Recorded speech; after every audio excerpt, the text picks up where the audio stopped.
నమస్తేనండి. సమాజంలో రక్త సంబంధాలు పోయి మని సంబంధాలు అయ్యాయి. ఈ కొందరు క్రూర ముగారున్న ఈ సమాజంలో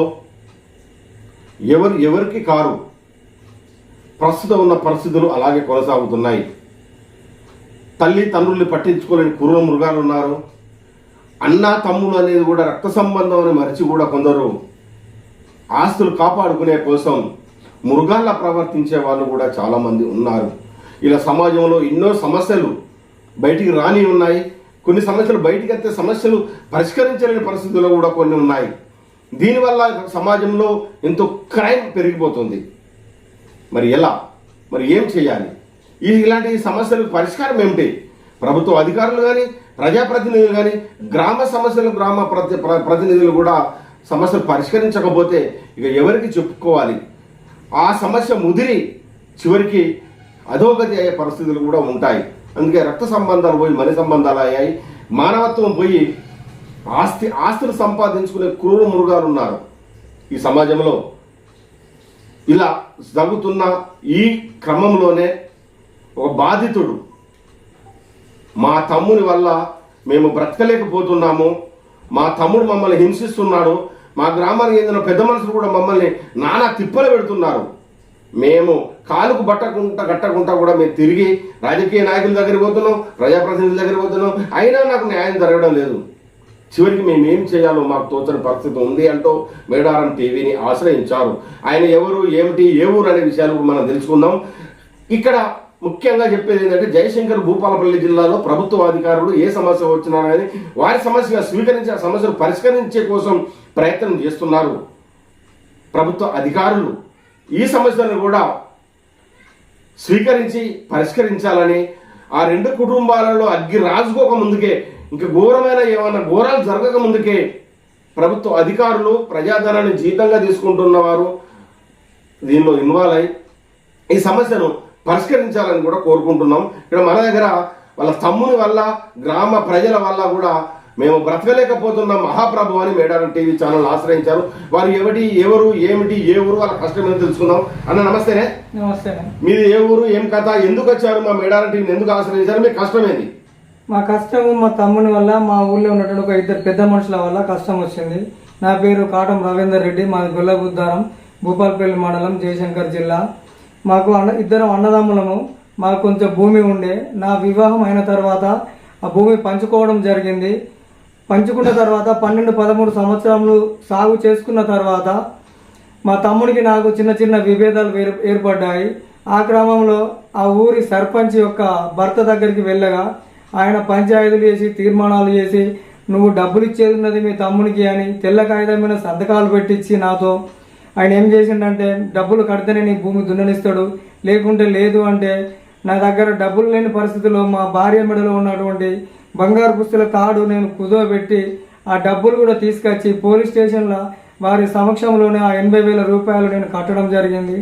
ఆ కట్టిన తర్వాత ఆ పంట కూడా పండనీయకుండా మరి ఒక నెల రోజుల తర్వాత నేను ఆ పంట మొత్తం ఎండబెట్టడము, నీకు భూమి లేదే అంటూ, నీకు బోర్లు లేవు అంటూ, బోరు అంతా నాదే అంటూ అనడం జరిగింది.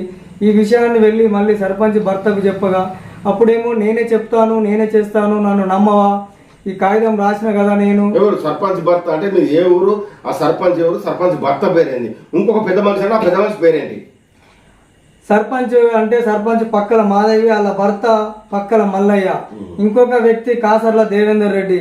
మా తమ్మునికి సహకరించుకుంటూ నన్ను ఇబ్బందులకు గురి చేస్తున్నారు.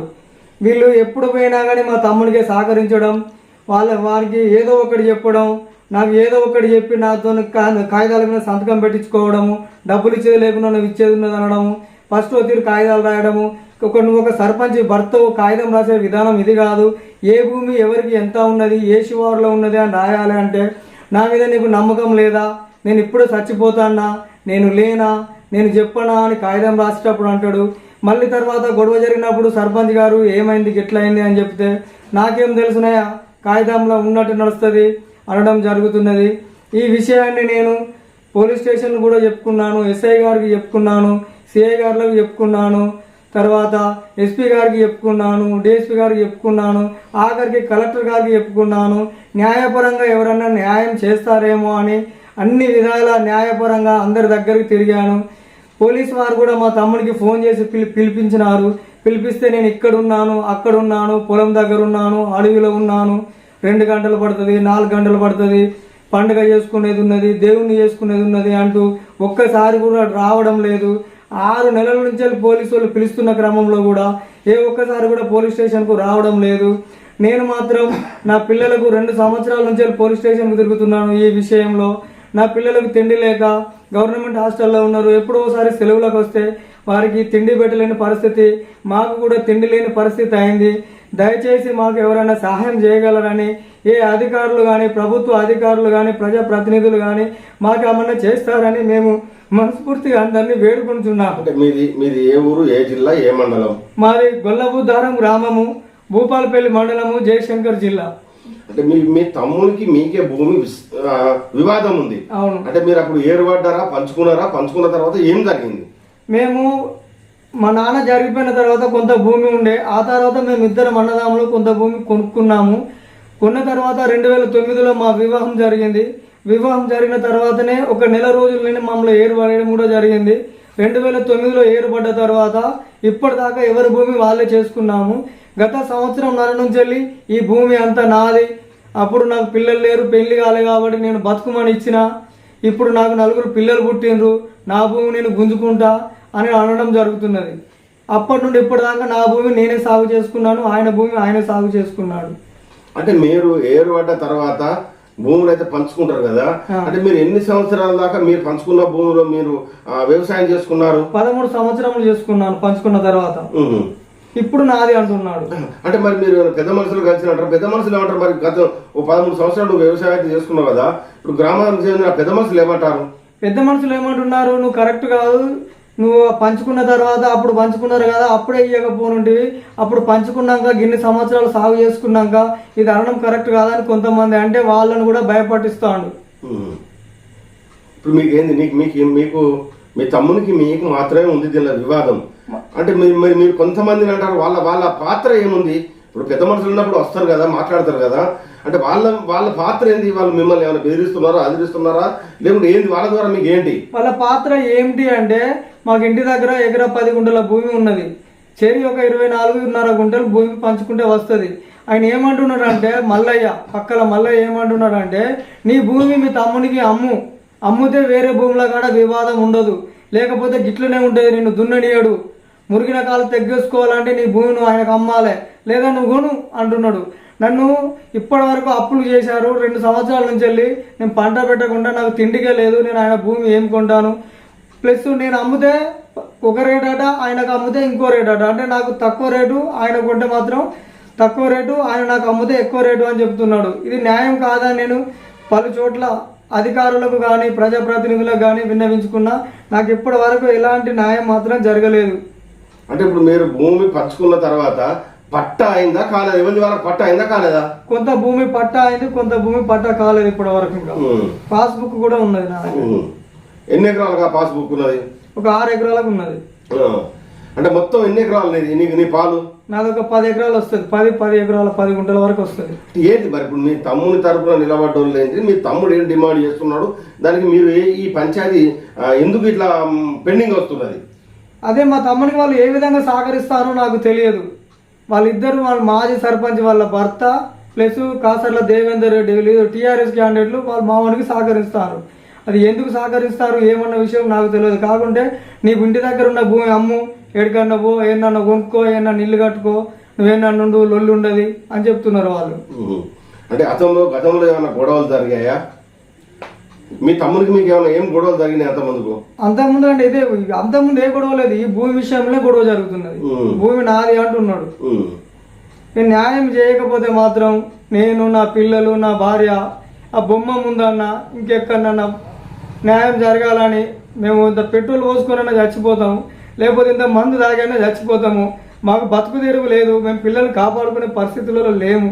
దయచేసి మాకు ఎవరన్నా ప్రతినిధులు కానీ, అధికారులు కానీ, ప్రభుత్వ అధికారులు కానీ న్యాయం చేస్తారని పదే వేడుకొనిచున్నాము. ఇది ఇక్కడ రవీందర్ రెడ్డి వాళ్ళ మిస్సెస్ కూడా ఉంది. అసలు ఆమె అడిగి కూడా ఆమె బాధ ఏంది కూడా ఒకసారి తెలుసుకునే ప్రయత్నం చేద్దాం. అమ్మ ఏంటి సమస్య ఏంటి, ఎలా ఇది మిమ్మల్ని ఏ రకంగా మీరు ఎవరిని మిమ్మల్ని బాధిస్తున్నారు? భూమి విషయంలోనే గత 2 సంవత్సరాల నుంచి ఇదే ఇబ్బంది చేస్తాడు. దున్ననీయకుండా ఆయన పాలు ఆయన దున్నుకుంటాం, ఆ పాలు దున్నుతా అంటే ట్రాక్టర్లకు అడ్డం రావడం, టైర్ల కింద పడుకోవడం, బెదిరియడం, నన్ను ఎవరు ఏమి చేయలేరు, నాకు ఆ బలం ఉన్నది, నాకు ఈ బలం ఉన్నది అని అన్ని విధాలుగా ఆయనే మాట్లాడుతాను. ఆయన దగ్గర డబ్బు ఉందట, మా దగ్గర డబ్బు లేదట, మాకు ఎవరు వాల్యూ ఇయ్యరట, మమ్మల్ని ఎవరు చేరదీయరట, ఎవరు మాకు న్యాయం చేయరట, మీరు ఏం చేయలేరు, వాడు ఏం చేయలేడు, వానికి ఎవరు తెలియదు అన్న బిరుదు మాత్రం బాగున్నది. మళ్ళీ ఒకటి కాసల దేవేందర్ రెడ్డి ఉన్ను పక్కల మల్లయ్య మాత్రం బాగా సపోర్ట్ చేస్తారు. వాళ్ళు ఎందుకు సపోర్ట్ చేస్తారో నాకు మాత్రం తెలియదు. కానీ మేము మాత్రం 2-3 రోజులలో మాకు న్యాయం జరగకపోతే మాత్రం బొమ్మ కాడ గ్యాస్ ఉన్న పోసుకోనన్నా మందు తాగైనా చచ్చిపోతాం. దీనికి కారణం మాత్రం కాటం దేవేందర్ రెడ్డి, కాసల దేవేందర్ రెడ్డి, పక్కల మల్లయ్య, వీళ్ళు ముగ్గురు మాత్రం కారణం, బాధ్యులు వీళ్ళే. మేము చనిపోవడానికి మేము ఆత్మహత్య చేసుకుంటేనైతే వీళ్ళు ముగ్గురు మాత్రమే. మాకు ఏదైనా ఆత్మహత్య చేసుకోవడం కూడా నేరమే, కానీ మీ సమస్య పరిష్కారం కావాలి. మీకు కూడా పిల్లలు ఉన్నారు, జల్లరు ఉన్నారు. మాకు వాళ్ళు ఏమంటే మేము మనశ్శాంతిగా లేదు, మేము చచ్చిపోతున్నాము అంటే కూడా చచ్చిపోతామని కూడా నేరమే. కానీ అది పద్ధతి కాదు. కానీ మీకు ప్రజలు, గ్రామ ప్రజలు కావచ్చు, ప్రభుత్వ అధికారులు కావచ్చు, రాజకీయ నాయకులు కావచ్చు, వారి నుండి మీరు ఎలాంటి సహాయం కోరుతున్నారు? మాకు న్యాయం చేయాలని కోరుతున్నాం. అదే ఊరికి వచ్చి ఎవరికి భూమి ఉంది, ఎవరికి భూమి లేదు, అసలు ఉందా లేదా, వీళ్ళు పంచుకున్నారా లేదా అని చూసి న్యాయం చేయండి. ఊరోళ్ళు ఉన్నారు కదా, వాళ్ళని అడిగి మాకు న్యాయం చేయండి. అంటే మీకు ఎవరి ద్వారా మీకు బెదిరింపులు వస్తున్నాయా, లేకుంటే మీకు ఎవరన్నా మిమ్మల్ని ఏమైనా చేస్తారని మీకు ఏమైనా ప్రాణభయం ఉందా? మాకు ముగ్గురుతోనే ఉంది. మాకు గొడ్డలు నూరుకుంటాడు. గొడ్డలు నూరుకొని ఎవరు వస్తారో రాలి, నాకు వాళ్ళు తెలుసు, వీళ్ళు తెలుసు, నాకు అధికారులు ఉన్నారు, నాకు పైన ఎవరో ఉన్నారు, ఏదో ఉన్నారని వేరే వేరే పేర్లు చెప్తున్నాడు. గొడ్డలు నూరుకొని మీరు రాండి, మిమ్మల్ని నరుకుతా, చంపుతా, మీరు ఎవరిని చెప్పుకుంటారు, మీకు ఏడ దిక్కున్నది, మీకు ఎవడాడు చెప్పేటోడు, మీకు ఏం సపోర్ట్ ఉన్నది, నాకు ఆ అధికారి తెలుసు, ఈ అధికారి తెలుసు, అందరు తెలుసు అనుకుంటా. నిన్న కూడా పోయిండు, ఇవాళ కూడా పొలం కాడికి పోతే మేము ఆ భయానికి మమ్మల్ని ఏం నరుకుతాడో ఏం చేస్తాడో అన్న భయానికి మేము వచ్చి ఈ అన్నగారి యొక్క బతిలాడి అన్నగారి ద్వారా మేము ప్రభుత్వానికి కానీ, పెద్దలకు కానీ, అధికారులకు కానీ తెలియజేస్తున్నాము. ఎందరికో బాధలు వస్తూనే ఉంటాయి, కానీ ఎవరో మహానుభావులు వచ్చి ఆ బాధల్ని అంతం చేసిన వారు ఉంటారు, ఆ సమస్యలు పరిష్కరించిన వాళ్ళు చాలామంది ఉంటారు. కొన్ని సమస్యలు పరిష్కరించే కోసం గ్రామ ప్రజలతో పాటు ప్రభుత్వ అధికారులు కూడా చొరవ తీసుకొని ఆ సమస్యని పరిష్కరిస్తారు. జయశంకర్ భూపాలపల్లి జిల్లాలో ఎన్నో సమస్యలు ఉన్నా కానీ ప్రభుత్వ అధికారులు ఆ సమస్యని పరిష్కరిస్తూ మళ్ళీ పునరావృతం కాకుండా కూడా చేసిన గొప్ప గొప్ప కార్యక్రమాలు ప్రభుత్వ అధికారులు ఎందరిలో ఉన్నాయి. అలాంటిది భూపాలపల్లి మండలం గొల్లబుద్దారం గ్రామానికి చెందిన ఈ సమస్య స్వీకరించి గ్రామ ప్రజలు కావచ్చు, ప్రభుత్వ అధికారులు కావచ్చు, రాజకీయ నాయకులు చొరవ తీసుకొని ఈ సమస్యను గ్రామ చావడిగా కూర్చొని ఆ సమస్యను పరిష్కరించాలని వీళ్ళందరినీ కూడా మా మేడారం టీవీ తరఫున రిక్వెస్ట్ చేస్తున్నాం. వీరు ఈ సమస్య పరిష్కారం కాక మనోవేదనకు గురై మమ్మల్ని ఈ రకంగా హింసిస్తున్నారు. మేము బొమ్మకాడ ఆత్మహత్య చేసుకుంటాము, మా పాపాలతో కూడా మా బిడ్డలతో మేము ఆత్మహత్య చేసుకుంటామని కూడా మదన పడుతున్నారు. అది తప్పు. మనకు గ్రామం ఉంది, అనేక మంది చాలామంది ఉన్నారు, గొప్ప మనసు వాళ్ళు ఉన్నారు. అంటే వాళ్ళు చెప్పినప్పుడు మనం విని కాంప్రమైజ్ అయ్యి మన సంసారాన్ని, మన పిల్లల్ని చక్కగా చదువుకోవాలని, వీరి సమస్యలు పరిష్కరించే కోసం ప్రతి ఒక్కరు కృషి చేయాలని మా మేడారం టీవీ ప్రతి ఒక్కరికి రిక్వెస్ట్ చేస్తుంది. ఏది ఏమైనా కానీ ఈ సమస్యను పరిష్కరించాల్సిన అవసరం మానవతావాదులు, విద్యావంతులు, రాజకీయ నాయకుల మీద ఉంది అని చెప్తున్నాం. నమస్తే.